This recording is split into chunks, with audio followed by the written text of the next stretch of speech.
I'm out now in the Jordan Valley hiking over here, trying to figure out what this mysterious structure that looks like a footstep is doing here in the middle of the Jordan Valley. And could this structure be evidence to the nation of Israel leaving the desert and entering the land of Israel? Let's go find out. So I saw a local Bedouin and thought to ask him what he knows about this structure. Ahlan! Marhaba! Min wan inta? Okay, so this is Ali. He is a shepherd. He came down, he lived in Jiflik. L'chaim. Ah, Shai. Salam Ali. Didn't have a lot to say about this structure. I'm gonna have to tell you myself. After the Six-Day War, the state of Israel returned to lands that were never researched, and an archaeologist named Adam Zartal was called in to start researching the Jordan Valley and the mountains of Samaria. He was combing the area with a team that would just walk across areas and find different things and start researching that way. One of the days he was combing the area, he crossed upon what's right behind me over here, a structure that looks like a big footstep, with a round back and a bigger round circle in the front. And an area with an altar in the middle. Trying to understand what that was, he looked at the pottery and he found out that the pottery dates exactly back to the time that the nation of Israel entered the land, 3,250 years ago. As time goes by, he finds more and more of these, and he starts to look in Tanakh to try to understand what are these structures that are from the time of when the nation of Israel enters the land.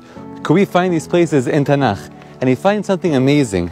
The place called Gilgal, that literally translates to Galgal, two round circles, is mentioned next to Jericho, is mentioned next to Shechem. Gilgal is also mentioned as part of the border between Yehuda and Binyamin.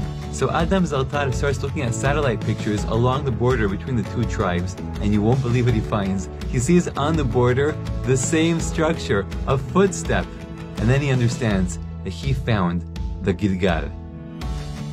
Adam says, maybe Gilgal isn't only one place, the place where the nation of Israel settled right after they entered Israel, but maybe there's a lot of places called Gilgal, and Gilgal isn't a name of a place, rather a name of a structure, a place of worship. Gilgal was a camp, the place where they would settle in between conquering the land. They would come in, have the Gilgal, they would have the altar in the middle, that would be the place they settle, and then move on to the next place, and that would be the camp they would return to.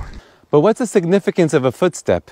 And why have a structure in the shape of a footstep? He looks again in Tanakh and in the Torah, and he finds that a lot of times when you want to say sovereignty or the land, they use the term regel, leg. For example, Moshe tells the nation before entering the land, every place on which your foot treads shall be yours. And therefore maybe the Gilgal is a place to show that now this is their land by putting down their footsteps over here. And this also gives a new meaning to the expression Aliyah LaRegel. Aliyah LaRegel literally means to go up to Jerusalem, but also means to go up to the regel, to the place that looks like a regel, that looks like a foot, like the Gilgal. Jerusalem, believe it or not, looks like the same thing. It looks like a regel. City of David together with the Temple Mount looks like a foot, like a regel. Walking in the land of Israel isn't only about seeing the places that you learn about, but rather it gives you new understandings in the actual text and psukim that you read.